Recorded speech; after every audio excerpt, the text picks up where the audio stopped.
Have you ever watched a horror movie so terrifying that it stayed with you long after the credits rolled? What if I told you, some of those stories weren't entirely fiction? That the creaking walls, the haunted woods, or the eerie silence of a seemingly normal house were all based on real places, ones you can actually visit, if you dare. Welcome, curious soul. I'm your guide through the veiled edges of our reality, where myth meets truth, and the darkness whispers back. Today, we explore 5 real places that inspired horror movies, each more disturbing than the last. Let's begin in the heart of Rhode Island, where a quiet farmhouse holds more secrets than any home should. Number 5. The Perron family farmhouse, The Conjuring.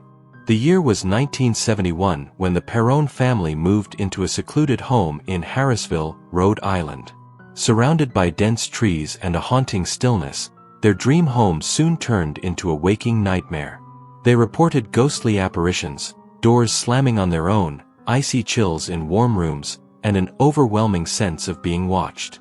Most terrifying of all were the encounters with a malevolent spirit the family believed to be Bathsheba Sherman, a woman accused of witchcraft and infant murder in the 1800s. Though never convicted, local legends claimed she cursed the land before taking her own life. These chilling events became the foundation for James Wan's 2013 film The Conjuring, one of the most successful modern horror franchises. But unlike many horror stories, the Perron family, especially daughter Andrea, maintained that what happened to them was very real. To this day, the house still stands. And yes, people live there. In fact, it's become a destination for paranormal investigators and thrill seekers alike. But visitors have reported faint whispers, shadows darting across rooms, and even being scratched by invisible hands. Is it just power of suggestion, or something much darker? Stay with me, we've only just begun. 4. The Stanley Hotel, The Shining. Tucked away in the Rocky Mountains of Colorado lies the majestic Stanley Hotel. At first glance, it looks like a postcard-perfect retreat, grand, white, and surrounded by breathtaking scenery. But when the sun dips below the peaks, something else emerges. A presence. A feeling. A weight in the air that no one can quite explain. In 1974, author Stephen King checked into room 217 with his wife, Tabitha. They were the only guests that night, and the silence of the long echoing halls made the experience feel surreal. That night, King had a vivid nightmare of his young son being chased through the hotel's corridors by a fire hose. He woke up, lit a cigarette, and by the time it burned out, he had the foundation for The Shining. But what many don't know is that the Stanley was already famous for its ghost stories long before King visited. Staff and guests have claimed to hear music coming from the empty ballroom, or to see figures in old-fashioned clothing fading in and out of sight. Room 217, yes, the very one King stayed in, is said to be haunted by a former housekeeper who nearly died there in a gas explosion in 1911. Guests report lights flickering, objects moving, and the covers being pulled off while they sleep. Then there's the 4th floor, where the sounds of children laughing and running echo through the hall, even when no children are staying at the hotel. The hotel leans into its haunted reputation now, offering nightly ghost tours and paranormal investigation packages. But if you decide to stay overnight, just remember, some guests check in and never want to leave. Or maybe, they never did. So far, we've only scratched the surface. The next location brings us deep into the woods, where a real-life house of horrors once stood, inspiring one of the most gruesome films ever made. Number 3. The Plainfield farmhouse, the Texas Chainsaw Massacre. In the rural town of Plainfield, Wisconsin, a man lived alone after the death of his mother. His name was Ed Gain, and though he seemed like a quiet, odd local, what police discovered inside his home in 1957 would shock the nation, and fuel nightmares for decades. Inside that farmhouse, investigators found furniture made of human bones and skin, bowls fashioned from skulls, a lampshade made from a human face, and worst of all, an entire woman suit crafted from real human remains, which Gain allegedly wore to feel closer to his dead mother. Though he was only convicted of killing 2 women, authorities believed Gain had robbed dozens of graves to gather his materials. The gruesome, skin-collecting horror of his crimes directly inspired the creation of Leatherface and the macabre tone of the Texas Chainsaw Massacre. Interestingly, Gain never used a chainsaw. That detail was pure invention, yet the atmosphere of the movie, the isolation, the sheer madness, it all echoes what was found in that remote Wisconsin farmhouse. Today, the house no longer exists. It mysteriously burned down while Gain was institutionalized, and many locals suspect it was arson, an attempt to erase a dark stain from the community. But the legend remains, and so does the deep, unsettling truth, that sometimes, the real monsters don't wear masks. They walk beside us, unnoticed, until it's far too late. Horror films like Psycho and Silence of the Lambs also drew inspiration from Gain's crimes. A single man, hiding unfathomable horrors behind a soft-spoken demeanor, proving that reality can be far more terrifying than fiction. Now let's leave the Midwest behind and cross the Atlantic, because our next story takes us to a place of royal blood and unspeakable cruelty.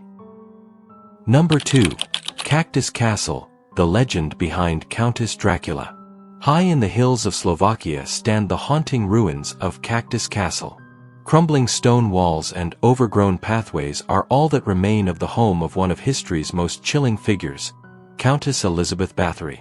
Known to some as the Blood Countess, she was a 16th-century Hungarian noblewoman accused of torturing and murdering hundreds of young girls. According to legend, she believed that bathing in their blood would preserve her youth and beauty. Though historians debate the accuracy of these claims, her trial and the testimonies of over 300 witnesses painted a picture of a woman whose cruelty knew no bounds.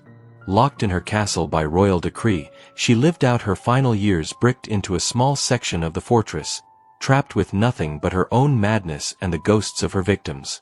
Elizabeth Bathory's story has directly inspired countless horror films, from Countess Dracula to elements of American Horror Story, Hotel. Even Bram Stoker's Dracula is said to have borrowed pieces of her legend. Unlike the seductive vampires of fiction, however, Bathory's horror is rooted in a very human obsession: vanity, power, and the fear of growing old. Today, Cachtice Castle is a tourist destination, sunlit and deceptively peaceful. But visitors have reported sudden drops in temperature, disembodied whispers, and a lingering sense of dread as they explore the ruins. Some even claim to have seen a pale woman in a red dress watching from the broken tower windows. The line between myth and truth blurs in places like this. But whether the stories are exaggerated or not, one thing is certain: something terrible once walked those halls, and its shadow still lingers. Now, prepare yourself. Our final destination takes us deep into the Louisiana swamps, where a once thriving plantation holds a dark, tragic history that inspired one of the most unnerving haunted house films of the modern age. Number 1. The Myrtles Plantation, the real American haunting. Nestled beneath ancient oaks draped in Spanish moss, the Myrtles Plantation in St. Francisville, Louisiana, looks like something out of a southern fairy tale.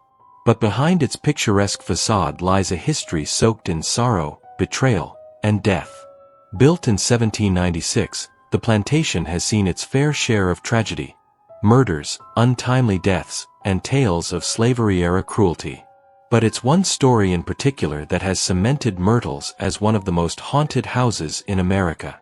According to legend, a slave named Chloe was caught eavesdropping on the plantation owner's business and had her ear cut off as punishment.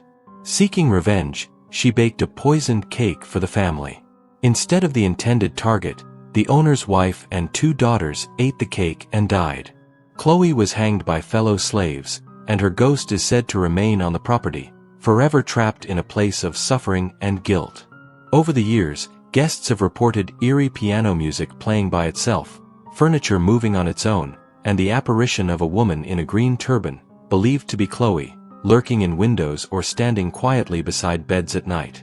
There's also the tale of a mirror within the house that supposedly holds the trapped souls of those who died in the poisoning.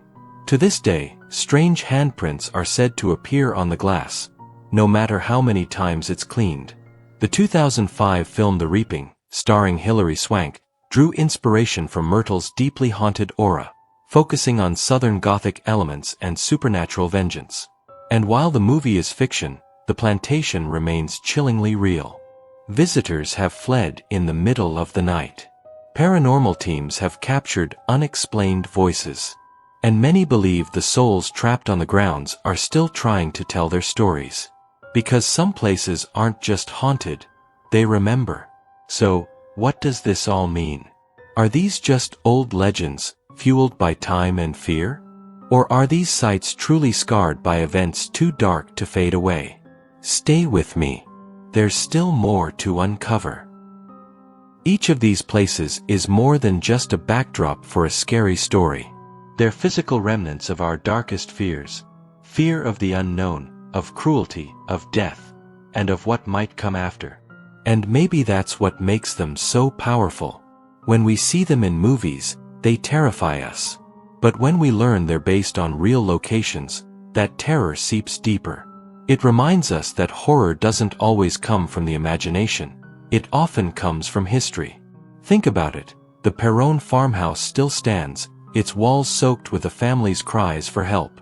The Stanley Hotel invites guests into rooms where echoes never die.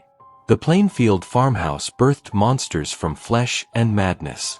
Cachtice Castle watched centuries pass with silent, stony eyes. And at Myrtles Plantation, footsteps still fall in empty halls. We seek out horror for thrills, for the rush, for the illusion of danger from the safety of a screen. But what happens when the illusion breaks? When the stories are no longer just stories? Some visit these places for the experience, others to confront their fears, and a few to chase ghosts. But maybe, just maybe, it's the places that are chasing us. So the next time you watch a horror film and find yourself wondering, who could ever come up with something like that? Remember, they might not have. The world is full of forgotten screams, hidden crimes, and places where time seems to stand still, just long enough for something to whisper back. Thank you for joining me on this journey through the haunted corners of reality. If you feel a chill on your neck, or hear a faint sound you can't explain, don't worry. It's probably just your imagination. Probably. Until next time, stay curious, and beware the stories that turn out to be true.